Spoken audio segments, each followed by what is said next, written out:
प्यारे बच्चों को मेरा नमस्कार। बच्चों, आज का जो हमारा टॉपिक है that is micro organisms friend and food, and it is class 8 science NCERT chapter number 2। ये बच्चों बहुत ही इंपॉर्टेंट चैप्टर है जो हमारी डेली लाइफ से भी जुड़ा हुआ है। बहुत सारे जो हमारे डे टू डे लाइफ में बीमारियां हो रही हैं या कुछ अच्छा हो रहा है तो उसमें माइक्रो ऑर्गेनिजम्स का बहुत सारा रोल है जो हम इस चैप्टर में अभी देखने जा रहे हैं। एग्जाम पॉइंट ऑफ व्यू से भी ये बड़ा ही इंपॉर्टेंट है ना। So let us start straight forward this chapter. हम इसमें अंत तक आप लोग इस वीडियो में बने रहिएगा क्योंकि इसमें इतनी सारी चीजें आपको सीखने के लिए है कि आपको लगेगा कि हाँ कुछ नॉलेज हमारी लाइफ में हमको मिला है ना। अपार्ट फ्रॉम योर एकेडमिक्स, आपको एकेडमिक्स में तो ये 100% ये वीडियो कवर करेगा ही, but apart from that knowledge is abundant. बहुत सारा नॉलेज है जो आपको इसमें गेन करना है। चलिए स्टार्ट करते हैं। इस चैप्टर को मैंने पहले से थोड़ा पढ़ रखा है, सो मेन जो इम्पोर्टेंट है वही मैंने हाईलाइट कर लिया है ताकि मिनिमम टाइम में मैक्सिमम कितना आउटपुट हम आपको दे सके, है ना। We will not compromise anything, we will cover whole chapter properly. चलिए स्टार्ट करते हैं। Page number 17। पेज नंबर 17 कहता है there are many living organisms around us which normally cannot be seen. These are called microorganisms or microbes, है ना। तो इसका थोड़ा डिफिनीशन में लिखने जा रहा हूं अभी माइक्रो ऑर्गेनिजम्स का आप लोग के लिए। Micro organisms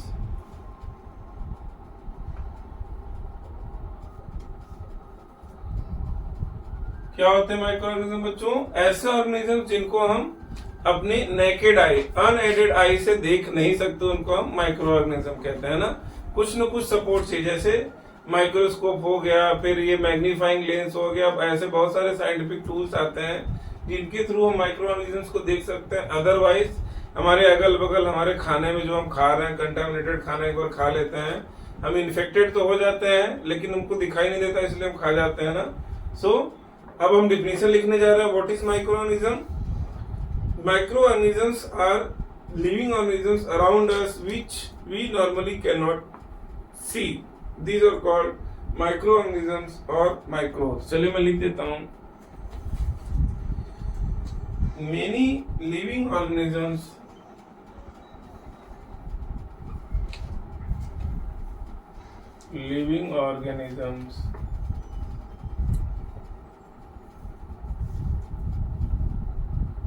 around us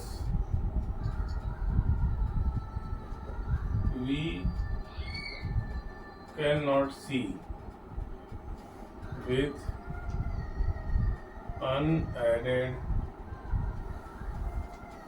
eyes. These are called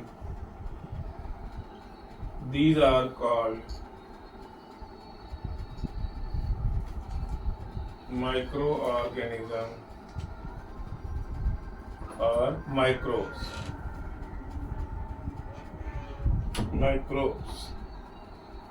ठीक है बच्चों। सो ये डिफिनीशन रहा हमारा माइक्रो ऑर्गेनिज्म का। इस डिफिनीशन में हमने कहा कि बहुत सारे ऑर्गेनिज्म ऐसे हमारे अगल बगल पाए जाते हैं जिनको हम we can not see with unaided eyes, है ना।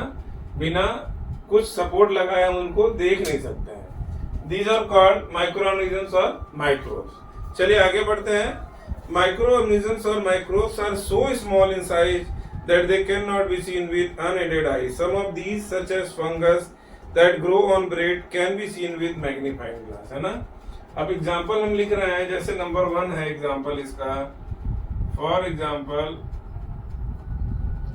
क्या है?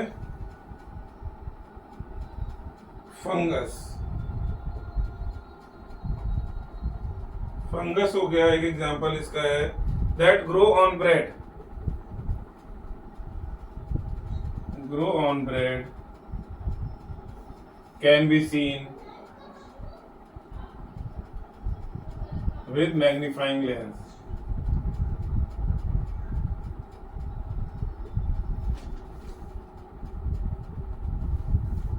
ठीक है बच्चों।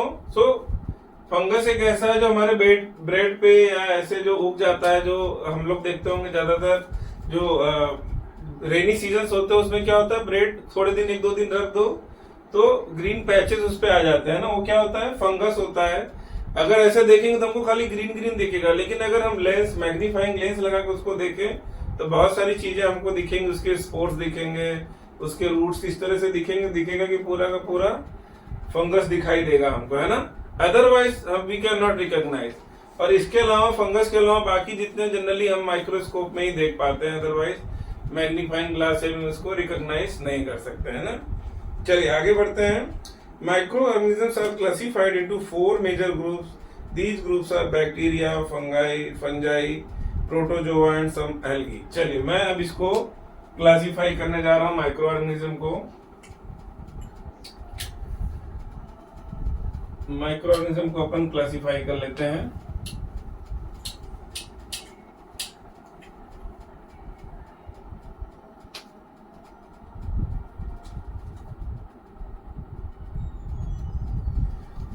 चलिए बच्चों देखते हैं। It can be classified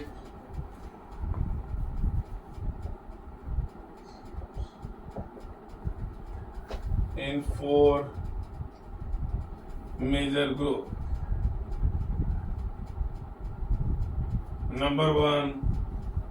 number one is bacteria, number 2 fungi या फंजाई भी बोलते हैं, बहुत प्रोनाउंसिएशन दोनों, fungi. Number 3 is protozoa and number 4 is algae. ये 4 है बच्चों जिनको माइक्रोऑर्गेनिज्म को इन 4 कैटेगरी में उन्होंने कैटेगराइज कर दिया है। Number 1 is bacteria, number 2 is fungi, number 3 is protozoa, number 4 is algae. ठीक है बच्चों, तो अब क्या होगा, अभी इसके बारे में भी हम लोग स्टडी करेंगे कि चारों का क्या क्वालिटी होता है, how they grow, how they are useful for us, how they are not means harmful for us, ये देखेंगे। इसके पहले एक चीज हम देख लेते हैं, वायरसेस, है ना। वायरसेस, ये 4 कैटेगरी स्टडी करने से पहले हम लोग क्या देख लेते हैं, वायरसेस। फिर हम लोग स्टार्ट कर देंगे 1 by 1 कहाँ कहाँ पाया जाता है और कैसे ये हार्मफुल है और कैसे ये हमारे लिए, कुछ माइक्रोऑर्गेनिजम्स क्या होते हैं हमारे लिए बेनिफिशियल भी होते हैं ना। तो हम लोग देखेंगे क्या है एग्जैक्टली ये। सबसे पहले हम लोग एक हेडिंग देखते हैं, वायरसेस।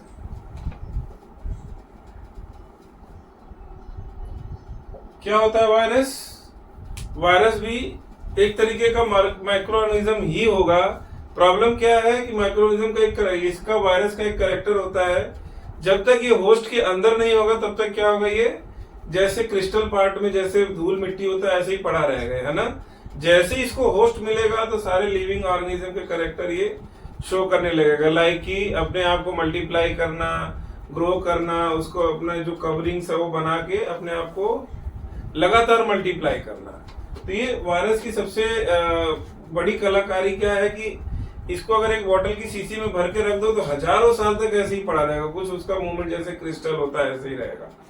जैसे ही ये होस्ट मिला, होस्ट मतलब जिसके अंदर ये ग्रो कर सके, चाहे वो ह्यूमन बीइंग हो सकता है, चाहे वो एनिमल हो सकता है, चाहे वो प्लांट हो सकता है। जैसे इसको होस्ट मिलेगा तो अपने आप को इमीडिएट जो है पूरा अपना जोड़ के अपने आप को ये वो कर देगा, ऑर्गेनाइज कर लेगा और लगातार क्या करेगा, फिर मल्टीप्लाई करता चला जाएगा, है ना। सो दिस इज द वायरस।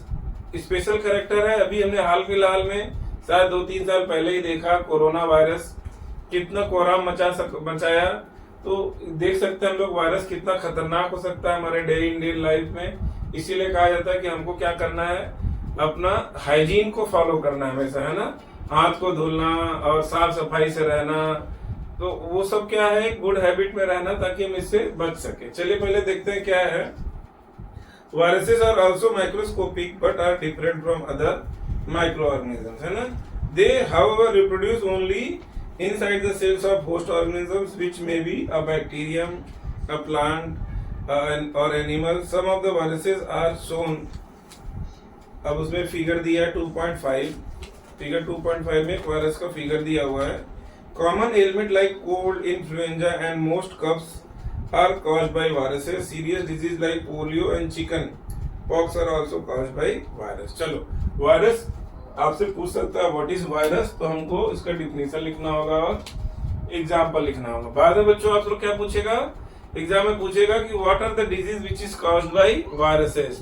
तो जो भी वायरसेस वाला डिजीज होगा जो वायरस कॉज करता है उसको भी हमको एनलिस्ट करना है और उसका नाम भी याद करना है ना।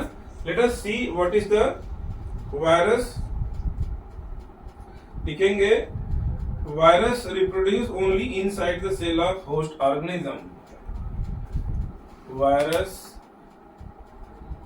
reproduce only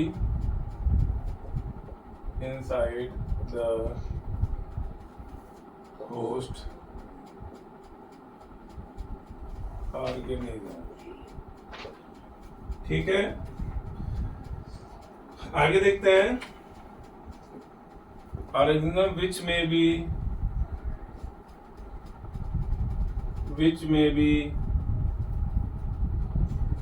a bacterium,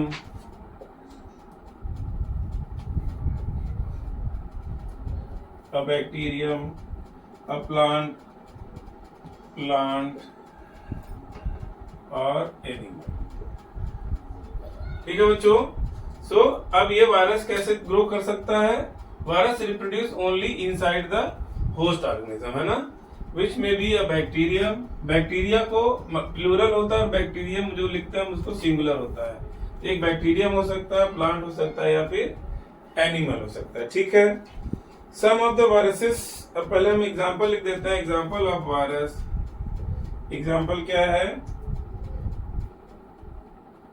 common element like cold, influenza and most cough are caused by viruses.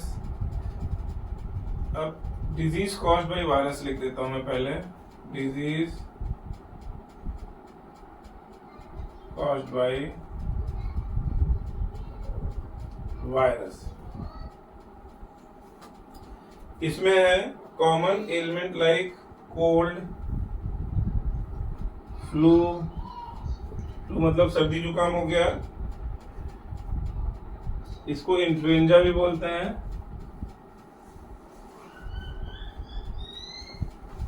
ठीक है बच्चों, इन्फ्लुएंजा, कफ,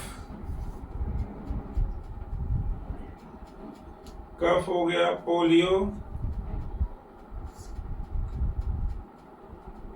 चिकन पॉक्स,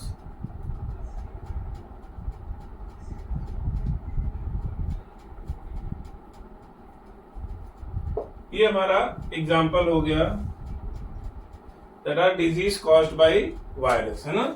ये इतने खतरनाक, पोलियो भी वायरस कॉज करता है, चिकन पॉक्स, कोल्ड, फ्लू, ये सब जनरली वायरस के द्वारा होता है।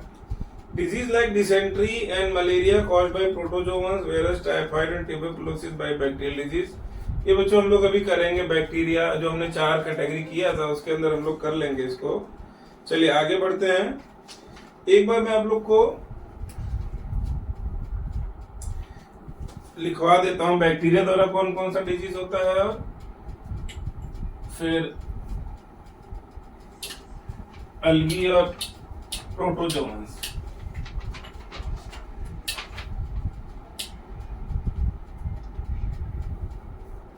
Disease caused by bacteria.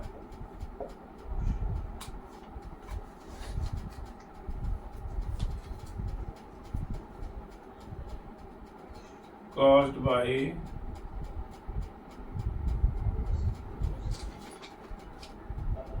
Bacteria. देख लेते हैं बच्चों, ये क्या है? टाइफाइड, ट्यूबरकुलोसिस,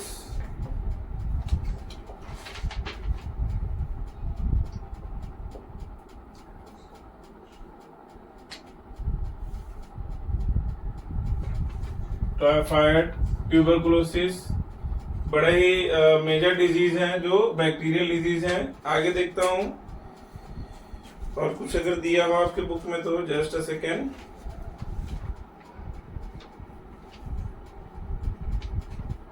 चलिए अभी जितना दिया उसी के थ्रू आगे बढ़ते हैं।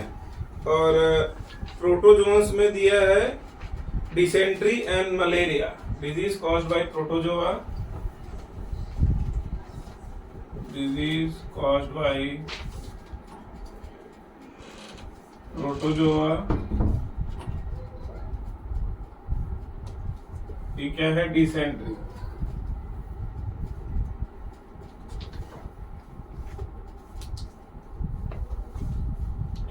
TERY, डिसेंट्री हो गया, मलेरिया,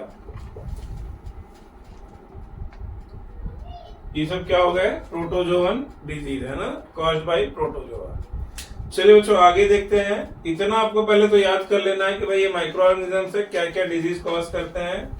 एक वायरस देखा हमने, virus generally common cold, flu, फिर पोलियो हो गया, फिर चिकन पॉक्स, वो वायरस कॉज करता है। बैक्टीरिया में हमने दो देख लिया, टाइफाइड और ट्यूबरकुलोसिस, और disease caused bye protozoa very important, इसमें मलेरिया और डिसेंट्री है। ठीक है, चलिए आगे बढ़ते हैं। तो बच्चों थोड़े फिगर्स दिए हुए हैं प्रोटोजोवन के, अमीबा के, फिर फंगाई है जिसमें ब्रेड मोल्ड है, पेनिसिलियम है, फिर एस्परजिलस है। तो ये सब क्या है? दे आर द क्या है? वो प्रोटोजोवन जो इनका स्ट्रक्चर है, सिंपल स्ट्रक्चर में होता है लेकिन बड़ा ही घातक काम हमारे शरीर में करते हैं। जैसे मैं अगर आपको बताऊं वायरस, तो वायरस का जनरल स्ट्रक्चर मैं आपको दिखाता हूं जो हमको बताया गया था स्टडी में, जो आपको पता होना चाहिए एटलीस्ट बेसिक। तो जैसे ये वायरस हो गया,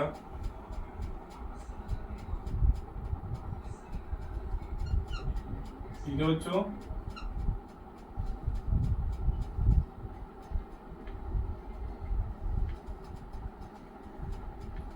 ये अपने खुद के पैर पे खड़ा भी हो सकता है, और जब अपने पैर पे खुद पे खड़ा होता है दूसरे सो जाते हैं ना, क्यों? क्योंकि बीमार हो जाते हैं। अदरवाइज क्या है, ऐसे ही पड़ा रहता है, लेकिन जब खुद के फॉर्म में खड़ा होगा ना दूसरे को सोना पड़ता है। बड़े खतरनाक होते हैं, जालिम होते हैं एकदम, है ना।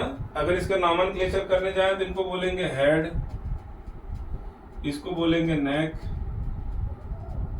इसको बोलेंगे बॉडी, इसको बोलेंगे टेल।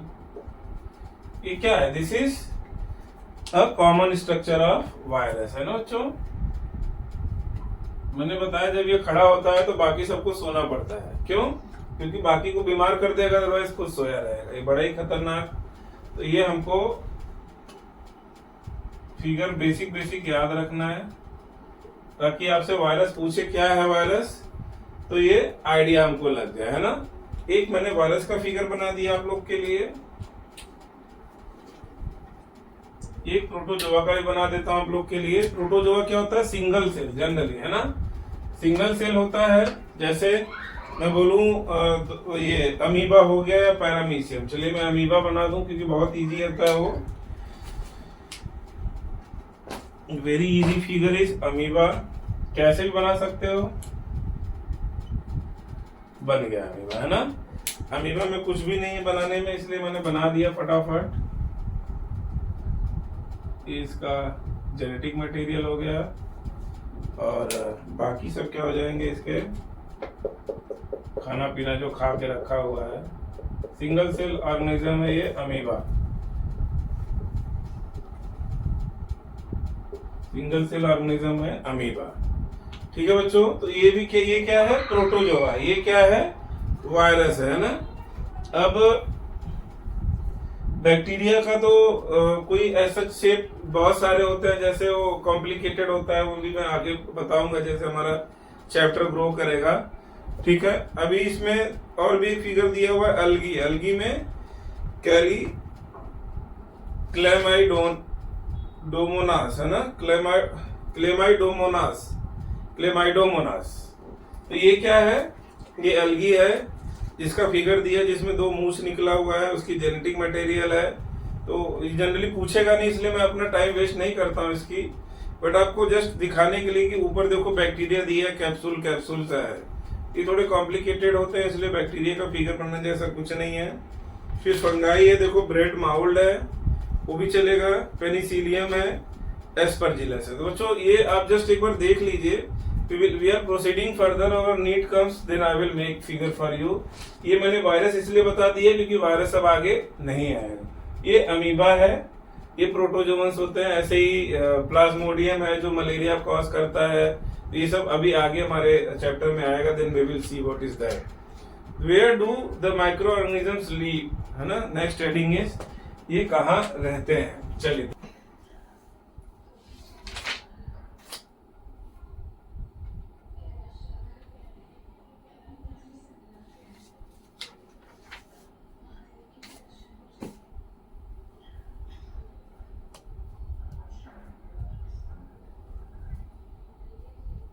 चलो देखते हैं बच्चों क्या है ये exactly. Microorganisms may be single cell like bacteria, some algae and protozoans, और multicellular such as many algae and fungi. They live in all types of environment ranging from ice cold climate to hot spring and desert to marshy land। बच्चों ये जो है ना micro organisms, ये किसी भी climate में अगर हम देखने जाए ना तो वहां ये हमको कुछ ना कुछ फॉर्म में मिल जाएंगे।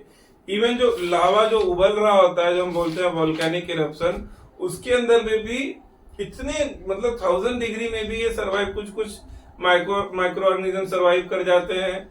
ऐसे ही आइस चिल्ड जो बर्फ जो ग्लेशियर्स है वहां पे भी हमको माइक्रो ऑर्गेनिज्म देखने को मिल जाते हैं। So they are adopted to live, अपने आप को उस लेवल पे अडॉप्ट कर लेते हैं जहां और कोई नहीं, वहां माइक्रो ऑर्गेनिज्म तो रह ही सकते हैं। So how harsh they can live, ये इससे प्रूफ होता है कि कहीं भी they live in all types of environment ranging from ice cold climate to hot springs and desert to marshy island. लिख देता हूं एक ही लाइन में, ऐसे तो जरूरत नहीं है बट लिख देता हूं। दे live in all types of environment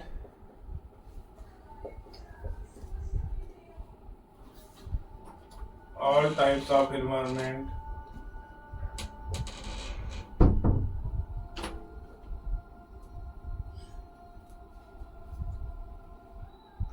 ranging from ice cold climate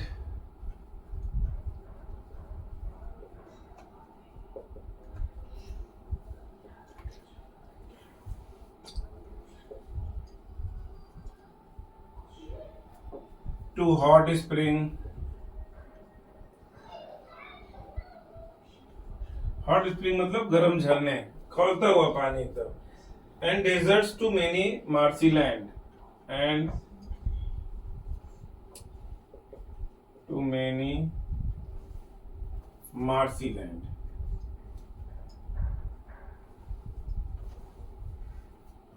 ठीक है बच्चों, so this is the micro organism कैसे रहते हैं, कहाँ रहते हैं, वो एक जनरल आइडिया आपको मिल गया। अगली हेडिंग आती है माइक्रो ऑर्गेनिजम्स एंड अस, मतलब उनका और हमारा इंटरेक्शन कैसे है, हम दोनों एक दूसरे के साथ किसको कितना तकलीफ दे पाते हैं, उसका स्टडी करने जा रहे हैं ना। हम अगर हमको वायरस या बैक्टीरिया घुस गया हमारे शरीर में तकलीफ देगा तो हम उसके अपोज में एंटीबायोटिक्स खा के उसको कितना तकलीफ दे सकते हैं ना। एक दूसरे की लड़ाई, किसका कितना इम्यून सिस्टम है, उसी की लड़ाई जिंदगी जीते जीते हमारी खत्म हो जाती है। But many ways they are very beneficial to us also। so ऐसा नहीं कि सारे के सारे हमको बीमार ही करते रहते हैं, है ना, आता रहता आपको कर सकते हैं बीमार, बहुत बीमार, लेकिन हमारा इम्यून सिस्टम भी हमारा साथ देता है, तो हम हेल्दी लाइफ अगर अच्छी प्रैक्टिस रखें तो हेल्दी लाइफ भी जी सकते हैं। चलिए, microorganisms play an important role, पहले मैं हेडिंग डाल देता हूं, माइक्रो ऑर्गेनिजम्स एंड अस।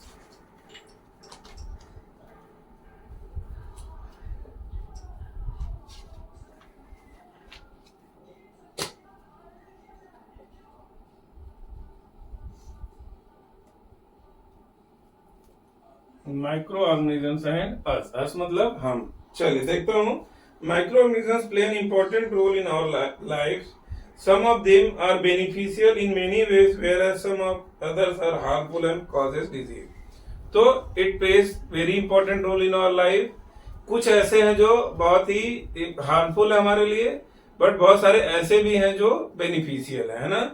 सो अब हम लोग क्या स्टडी करेंगे, कौन कौन से बेनिफिशियल और कौन कौन से हार्मफुल है ना। तो माइक्रो ऑर्गेनिजम्स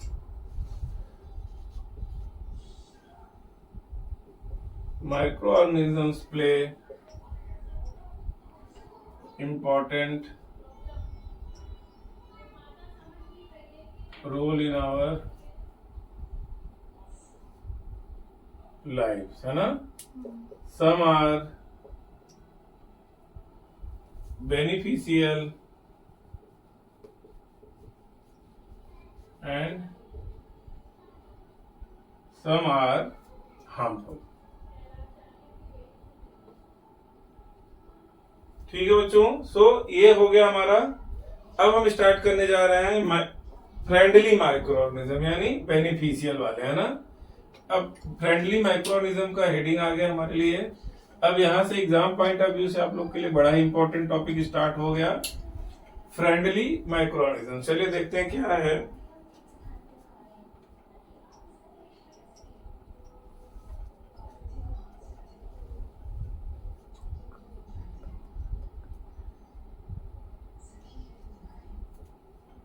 फ्रेंडली माइक्रोऑर्गेनिज्म्स या बेनिफिशियल माइक्रोऑर्गेनिज्म, दोनों हेडिंग डाल सकते हैं हम लोग। चलिए स्टार्ट करते हैं बच्चों। It is very important part has come, let us see. Microorganisms are used for various purpose. They are used in preparation of curd, bread and cake, है ना। तो ये कर्ड, ब्रेड और केक ये भी बनाने में हमारे बहुत ज्यादा इनका यूज होता है। They are also used in cleaning up of environment. For example, the organic waste like vegetable peels, remains of animal, feces etc. are broken down into harmless and usable substance by bacteria. अब जैसे जो भी हम लोग अपने घर का daily waste जो फेंकते हैं, जो कूड़ा कचरा बच गया, हम कहाँ करते हैं, इसको बाहर फेंक देते हैं गार्बेज में, है ना।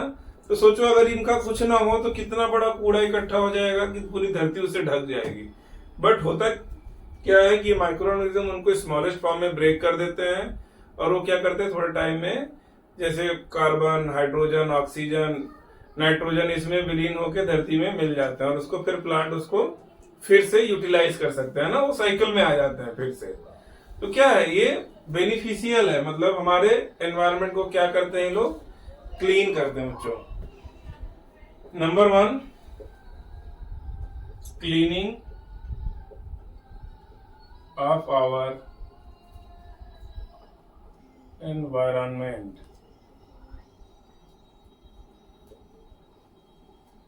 क्या है इसका मतलब, जो भी हमारे घर का वेस्ट होता है उसको क्या करते हैं लोग, ब्रेक डाउन करके सिंपल सब्सटेंस में ब्रेक कर देते हैं और वो फिर क्या हो सकता है, अपना साइकिल में आ जाता है, मतलब वो ब्रेक डाउन होके विलीन हो जाता है अपने मिट्टी में, उपजाऊ जमीन बना देता है, जिसकी वजह से हमारा प्लांट उस न्यूट्रिएंट्स को फिर से यूज करके हमारी फूड साइकिल में रिवर्स कर देता है। ठीक है बच्चों। सो जैसे क्लीनिंग ऑफ आवर एनवायरनमेंट, इसमें हम लिख सकते हैं कि ऑर्गेनिक वेस्ट,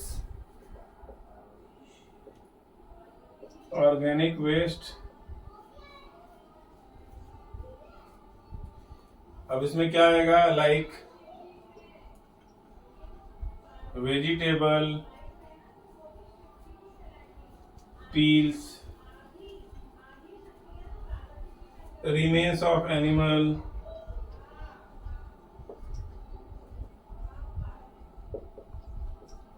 हमने देखा होगा कोई जानवर मर गया सड़क के किनारे पड़ा है तो पहले 2 दिन जाएंगे देखेंगे बहुत बदबू आ रही है उसमें से, है ना।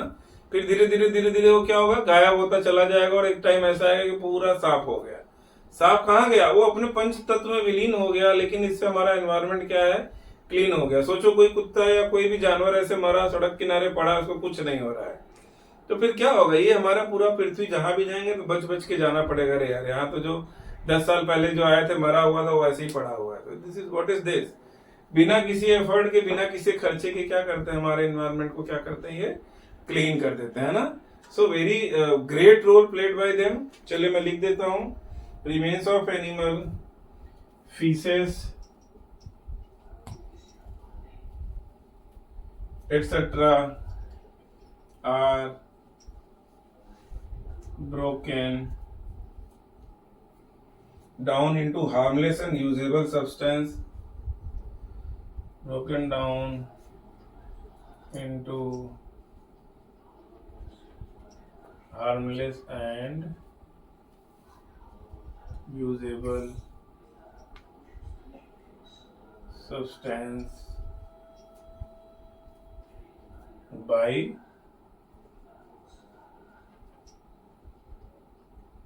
बैक्टीरिया। ठीक है बच्चों, तो इन्होंने सबसे पहले इंपॉर्टेंट काम क्या किया हमारे लिए, जो फ्रेंडली थे, क्लीनिंग ऑफ आवर एनवायरनमेंट कर दिया। हमको समझ में भी आ गया, जैसे ऑर्गेनिक वेस्ट हो गया, एनिमल रिमेन्स हो गया, फीसेस हो गया, फीसेस मतलब मल मूत्र, ये क्या करते हैं, उसको ब्रेक डाउन करके अपने स्मॉलेस्ट फॉर्म में ला देते हैं ताकि उसको प्लांट फिर से न्यूट्रिएंट के तौर पे यूज करके उसको फिर से लाइफ साइकिल में या फूड चेन में उसको ले आते हैं ना। तो कौन करता है, ये बैक्टीरिया करते हैं। ठीक है, आगे बढ़ते हैं। Recall that bacteria are also used in preparation of medicine. In agriculture, they are used to increase soil fertility by fixing nitrogen, है ना। चलिए दूसरा है bacteria are also used in preparation of medicine. Also used in preparation of medicine, है ना बच्चों। ये medicine बनाने में भी काम आता है। ज्यादा डिटेल में मैं नहीं जा रहा क्योंकि वीडियो एकदम से लंबा हो जा रहा है। आगे मैं बढ़ जाता हूँ थर्ड पॉइंट में। ये थर्ड पॉइंट में इट इंक्रीजेस सॉइल फर्टिलिटी। ऊपर लिख देता हूं थर्ड पॉइंट।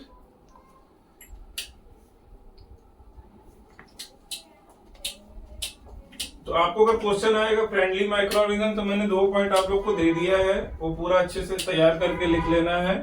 और ये थर्ड पॉइंट में दे रहा हूं आपको। थर्ड पॉइंट है they increase the soil fertility,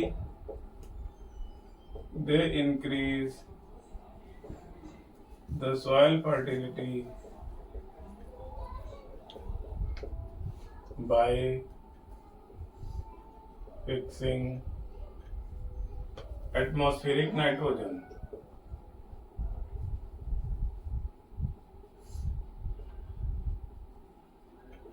I think it is clear to you. जैसे हमने पढ़ा था एग्जाम्पल में राइजोबियम,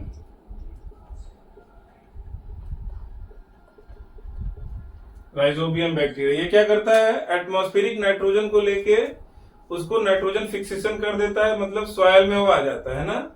और सॉइल में आने के बाद फिर उसको प्लांट यूज कर सकता है। अदरवाइज जो एटमॉस्फेयर में 78% या 7 जो भी परसेंट नाइट्रोजन का है, क्या वो प्लांट ले सकता है डायरेक्ट? तो नहीं ले सकता है। जैसे वो ऑक्सीजन लेता है, कार्बन डाइऑक्साइड लेता है, ऐसे ये नाइट्रोजन प्लांट्स नहीं ले सकते। वो क्या करते हैं, ये राइजोबियम बैक्टीरिया क्या करता है, वो खुद लेके उसको फिक्स कर देता है मिट्टी में या रूट में, फिर वहां से प्लांट उसको लेते हैं। और it is nitrogen is very important for growth of the plant.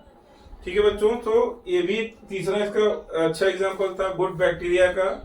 आगे curds of certain severe several micro organism, है ना। अब these the bacterium lactobacillus promotes the formation of curd। अब चलो अगला फोर्थ पॉइंट हम कर रहे हैं। Fourth point, formation of curd. Curd मतलब दही, है ना, कर्ड मतलब दही, बाय लैक्टोबैसिलस बैक्टीरिया।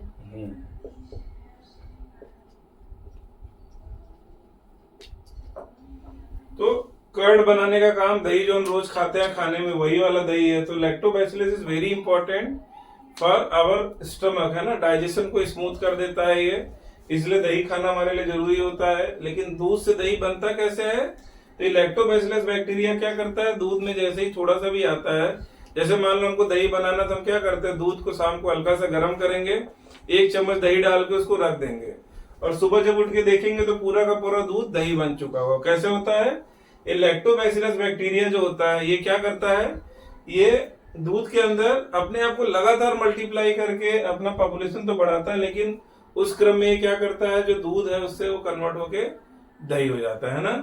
अब इसके प्रोसेस में हम लोग नहीं जाएंगे कि कौन सा प्रोसेस होता है, एनारोबिक रेस्पिरेशन होता है, उसके बाद ये चेंज करता है टेक्सचर चिंता, ये सब में हम नहीं जाएंगे। खाली हमको फ्रेंडली माइक्रोऑर्गेनिज्म का फोर्थ पॉइंट है formation of curd by lactobacillus bacteria. चलिए बच्चों आगे बढ़ते हैं। It multiplies in milk and converts it into curd, वो दिया हुआ। Bacteria are also involve in making of cheese, pickles and many other food item, है ना। तो formation of curd by lactobacillus bacteria, फिर कॉमा देके करते हैं, चीज formation, pickle,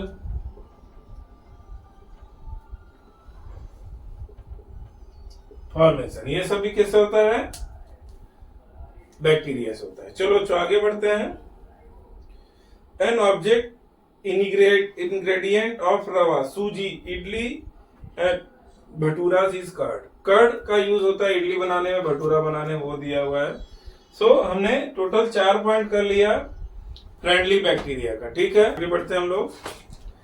east, page number 20. East reproduces rapidly and produces carbon dioxide during respiration.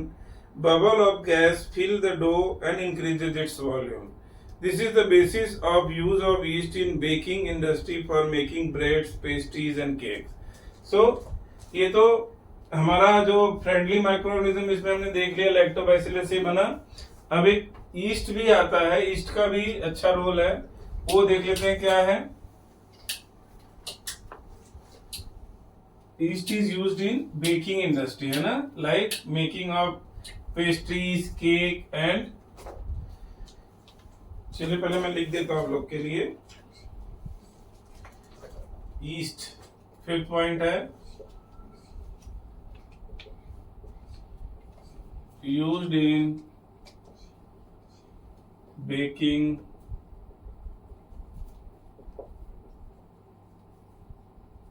Industry. ठीक है बच्चों, for making breads, pastries and cakes. For making bread, pastries and cakes. सोचो, पांचवा फ्रेंडली माइक्रोऑर्गेनिज्म जिनका हम डे टू डे लाइफ में use कर रहे हैं वो आ गया. अब next heading is commercial use of microorganism. चलिए वो देखते हैं क्या है commercial use of microorganism. Let us सी.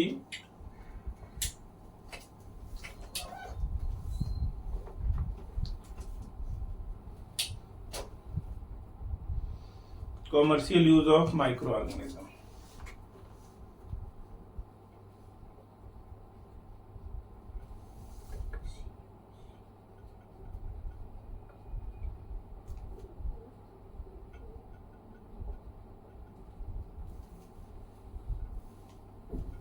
अब हमने पढ़ लिया क्या क्या बेनिफिशियल है. पहले तो माइक्रो ऑर्गेनिज्म क्या होते हैं वो पढ़ लिया हमने. फिर सेकंड पार्ट में पढ़ा कि उस कैटेगरी 4 थी, उनकी चारों कैटेगरी पढ़ लिया, सबके एग्जाम्पल पढ़ लिए.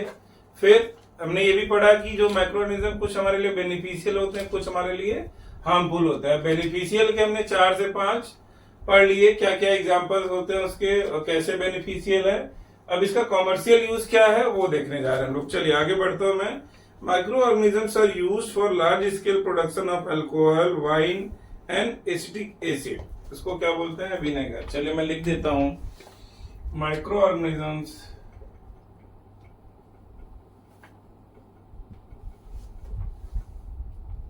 are used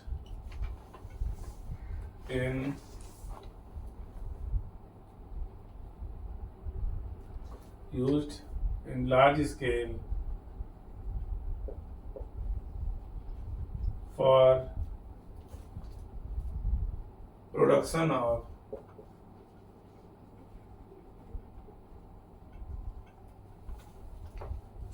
alcohol,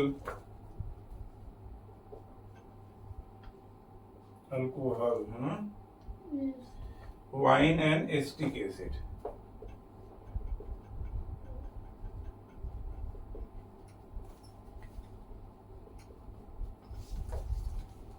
wine and acetic acid.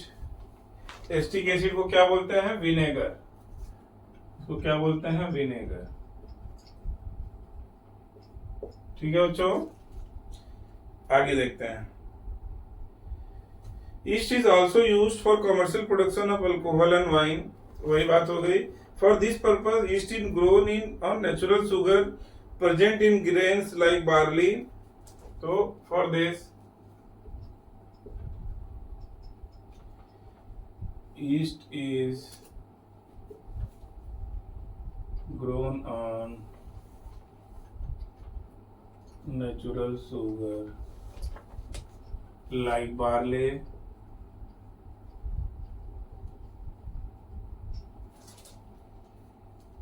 wheat, rice, crushed fruit juice, etc.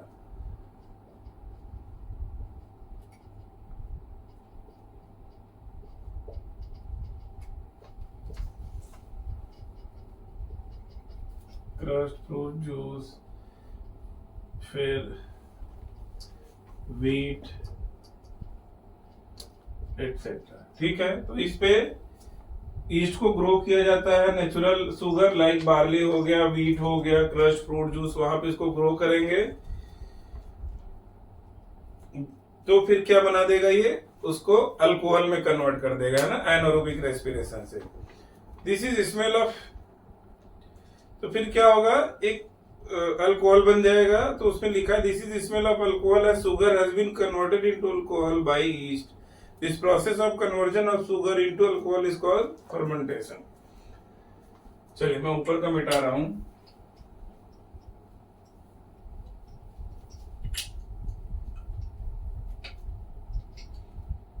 Conversion of sugar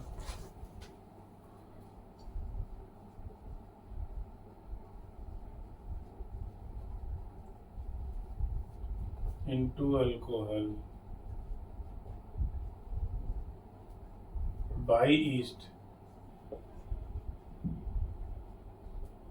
is called fermentation। ठीक है बच्चों, तो इसको हम लोग क्या बोलते हैं, फर्मेंटेशन बोलते हैं। आपसे पूछेगा व्हाट इज फर्मेंटेशन, तो आपको लिखना पड़ेगा conversion of sugar into alcohol by yeast through an anaerobic respiration. वो लिखो चलेगा, नहीं लिखोगे तो भी चलेगा, इज कॉल्ड फर्मेंटेशन। ठीक है, अब मेडिसिनल, अब ये फर्मेंटेशन वर्ड किसने डिस्कवर किया था, fermentation that was discovered by Louis Pasteur in 1857। 1857 की क्रांति जब इंडिया लड़ रही थी, तो लुइस पास्चर जी क्या कर रहे थे, फर्मेंटेशन की खोज कर रहे थे। सोचो दोस्तों, कैसे जीवन का क्या है, फेट सबका अलग अलग है ना।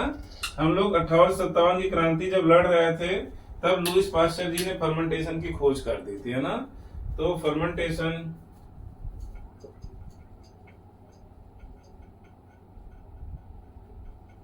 was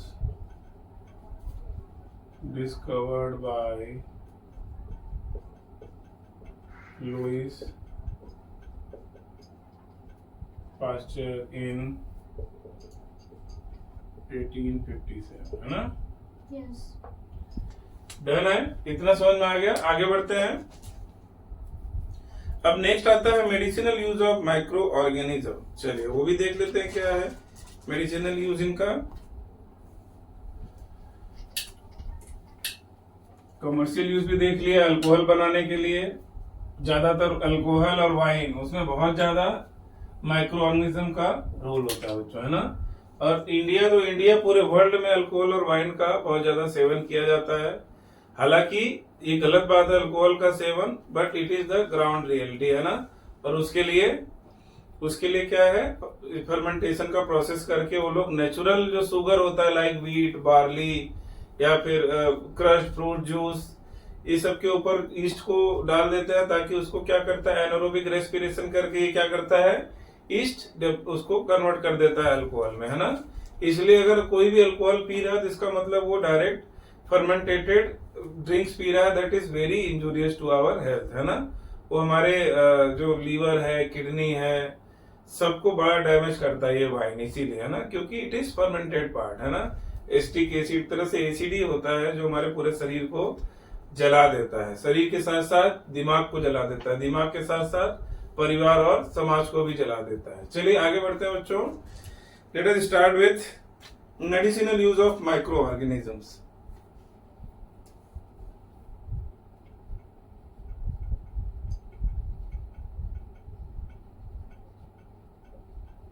use of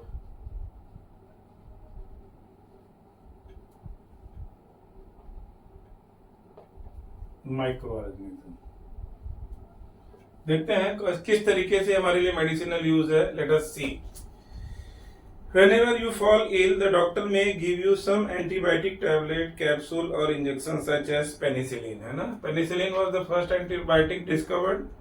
The source of these medicine is microorganism. और लेकिन इसका source क्या है? That is microorganism only. Such medicines are called antibiotics. These days, a number of antibiotics are being produced from bacteria and fungi. Streptomycin, tetracycline and erythromycin are some of the commonly known antibiotic which are made of from fungi and bacteria. ये लोग fungi और bacteria से ही बने होते हैं antibiotic, जो आज की डेट में हम लोग को डॉक्टर द्वारा दिया जाता है ना।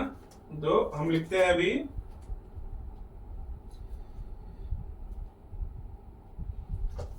एंटीबायोटिक्स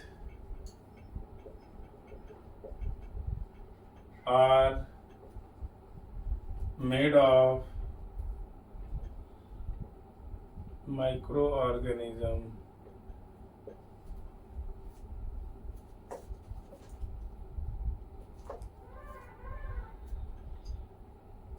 ठीक है। some example are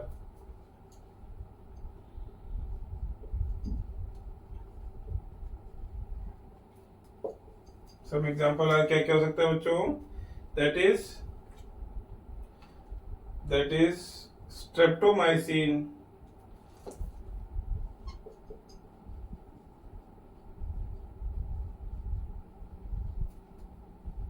number 2 tetracycline,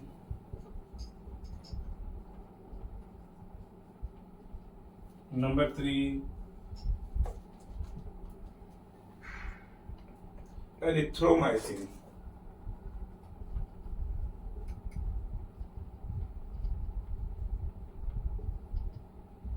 done है। Are some commonly known antibiotics which are made up from fungi and bacteria. So commonly known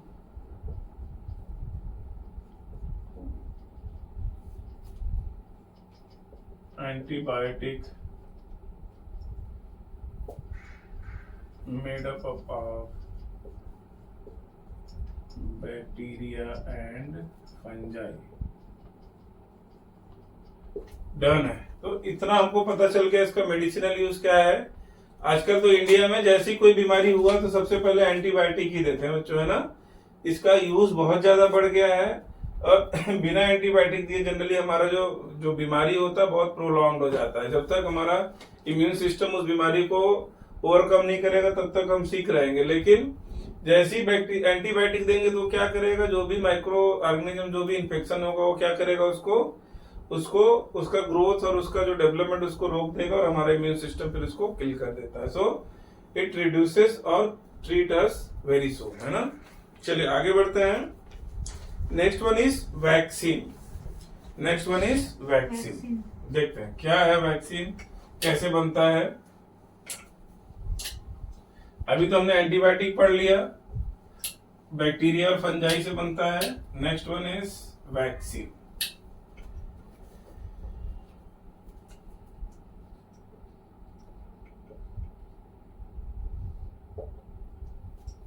चलिए बच्चों देखते हैं। When a disease carrying microbes enter our body, the body produces antibiotic to fight the invader।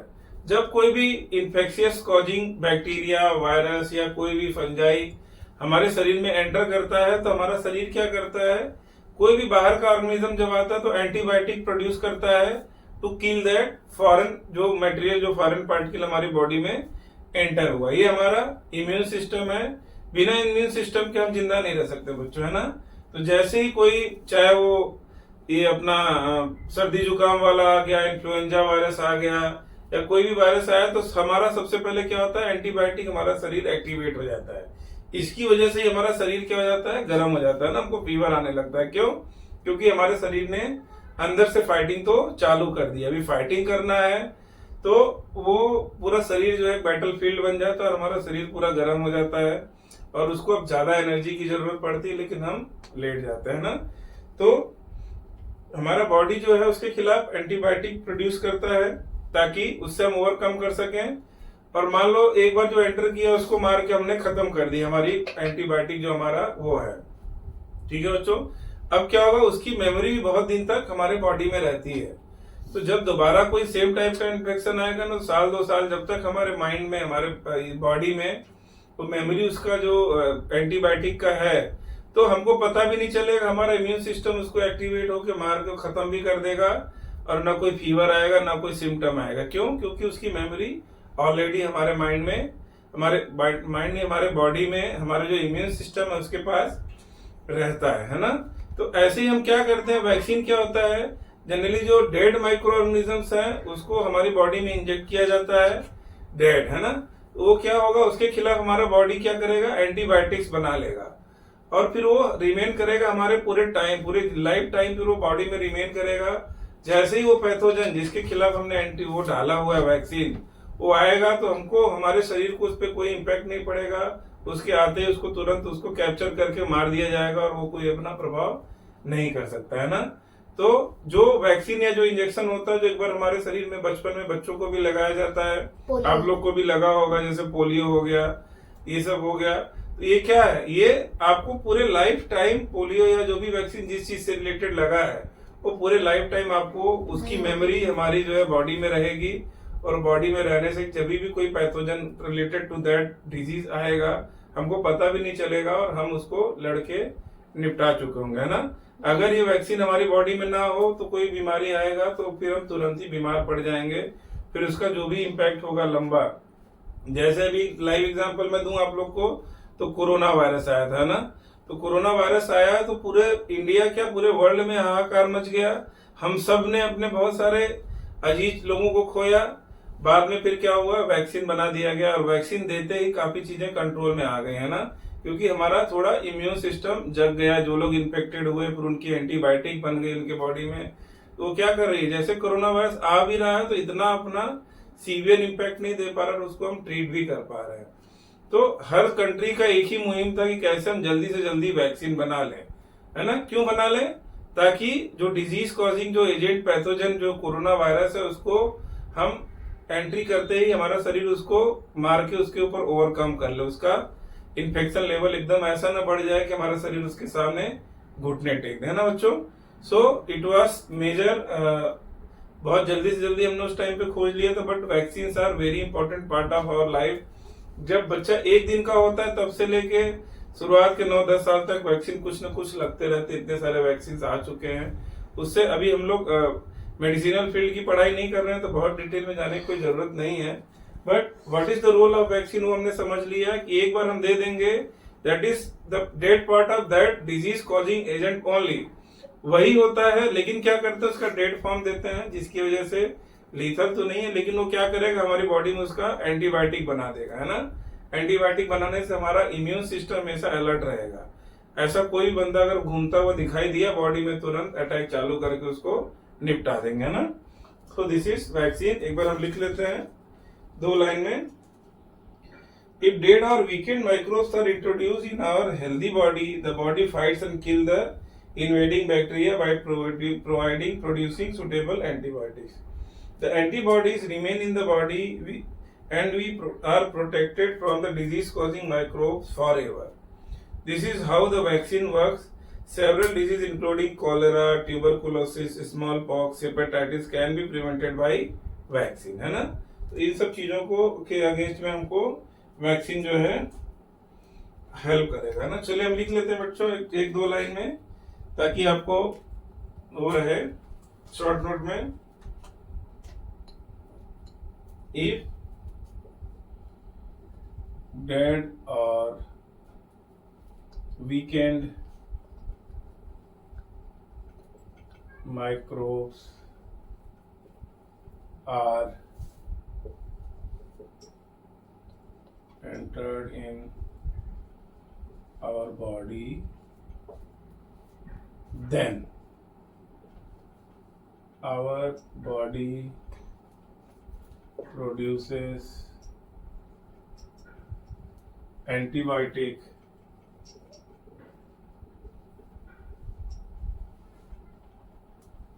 against them and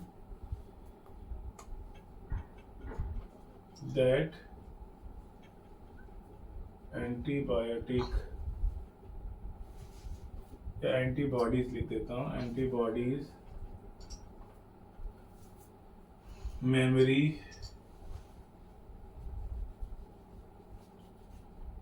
remains in our body forever. This is how the vaccine works.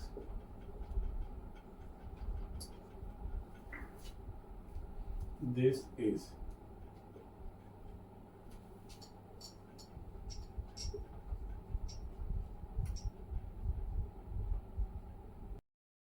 So बच्चों, this is how the vaccine works.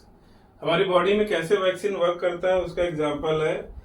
अब इसका example में जो हमको लगता है vaccine, लिख देता हूं मैं example.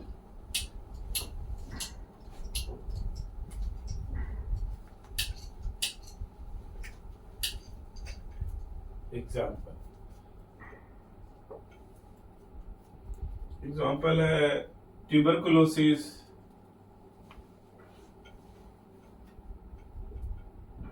Cholera, small pox,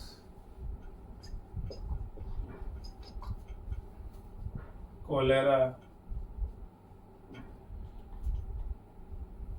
hepatitis are prevented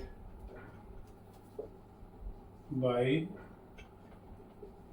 vaccine. ठीक है बच्चों, सो हमको ये याद रखना है वैक्सीन क्या है वो मैंने बता दिया. अब इसका एग्जांपल भी आप लोग को दे दिया. ये याद रखेंगे तो आपका medicinal use of micro organism वो अच्छे से हो जाएगा. अभी नेक्स्ट टॉपिक आता है इंक्रीजिंग सॉइल फर्टिलिटी. कैसे ये सॉइल फर्टिलिटी को बढ़ाता है, चलिए देख लेते हैं.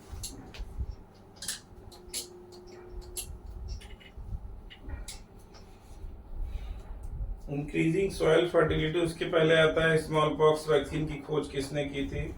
बच्चों, I think we should stop our self over here only because our video will become a very large video. Lots of parts are remaining and it will take another at least 40 to 50 minutes. So I am stopping this video at this point only.